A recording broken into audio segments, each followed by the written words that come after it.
পানি ছাড়া জীবন কল্পনা করা অসম্ভব। অর্থাৎ যেখানে পানি নাই সেখানে জীবন থাকার সম্ভাবনাও নাই।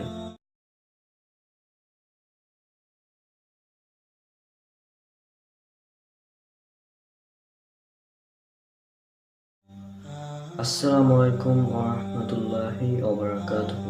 আশা করি আল্লাহ সুবহানাহু ওয়া তাআলার রহমতে আপনারা সবাই ভালো আছেন।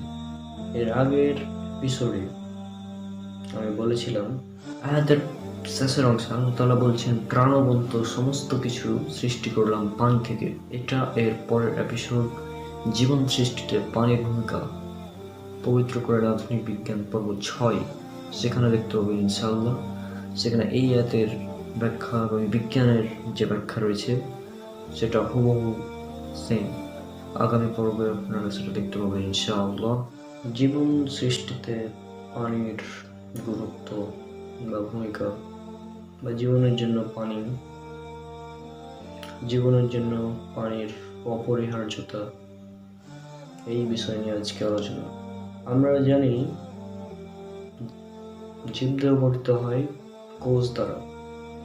জীবদের গঠন এবং কার্যকারী একককে বলা হয় কোষ। আর এই কোষ বিভিন্ন উপাদান, বিভিন্ন অঙ্গাণু দিয়ে তৈরি।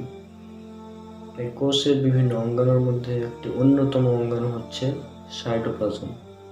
আর সাইটোপ্লাজম হচ্ছে কোষের বেশিরভাগ অংশ জুড়ে অবস্থিত স্বচ্ছ সমসত্ব জেলির মতো পদার্থ। এটা হচ্ছে সাইটোপ্লাজম। কোষের বেশিরভাগ অংশ জুড়ে এই সাইটোপ্লাজম অবস্থিত। আর এই সাইটোপ্লাজমের 80% হচ্ছে পানি। সাইটোপ্লাজমে বিভিন্ন পদার্থ রয়েছে, তার মধ্যে 80% হচ্ছে পানি, 80%। 1862 সালে বিজ্ঞানী রুডলফ ভন কলিকর সর্বপ্রথম এই সাইটোপ্লাজম শব্দটি ব্যবহার করেন। আর যদি আমরা আমাদের মানুষের দিকে দেখি, পরিণত অবস্থায় মানবদেহে কোষের সংখ্যা হচ্ছে 37.2 ট্রিলিয়ন। চিন্তা করতে পারেন, 37.2 ট্রিলিয়ন একটা মানুষের কোষের সংখ্যা। অর্থাৎ 37.2 ট্রিলিয়ন কোষ দ্বারা একটি মানুষ তৈরি হয়। প্রতিটি কোষেই রয়েছে সাইটোপ্লাজম, আর সাইটোপ্লাজমের 80% হচ্ছে পানি। এছাড়া আমরা ছোটবেলা থেকে শুনে আসি পানির অপর নাম জীবন, ইত্যাদি বিভিন্ন কথা। মূলত আজকের আধুনিক বিজ্ঞান আমাদের বলছে পানি ছাড়া জীবন কল্পনা করা অসম্ভব। অর্থাৎ যেখানে পানি নাই সেখানে জীবন থাকার সম্ভাবনাও নাই।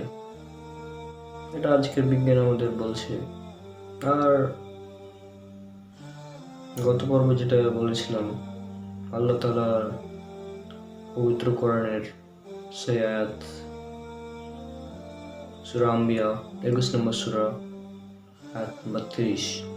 সেখানে আল্লাহ তাআলা বলেছেন, অবিশ্বাসীরা কি ভেবে দেখে না, আকাশমণ্ডলী এবং পৃথিবী ওতপ্রোতভাবে মিশেছিল, অতঃপর আমি উহাকে পৃথক করে দিলাম এবং প্রাণবন্ত সমস্ত কিছু সৃষ্টি করলাম পানি থেকে, এরপরেও কি তারা ঈমান আনবে না?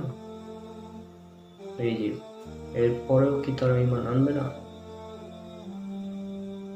আল্লাহ তাআলা বলছেন তিনি প্রাণবন্ত সমস্ত কিছু সৃষ্টি করেছেন পানি থেকে। আজকের বিজ্ঞান আমাদের বলছে পানি ছাড়া জীবন অসম্ভব, হতেই পারে না। তাহলে এর পরেও কি বলবেন পবিত্র কোরআন আল্লাহ তাআলার বাণী নয়, বিগ ব্যাং থিওরির মতো প্রতিষ্ঠিত একটি থিওরি? সেটাও পবিত্র কোরআনে আল্লাহ আগে থেকেই বলে দিয়েছেন।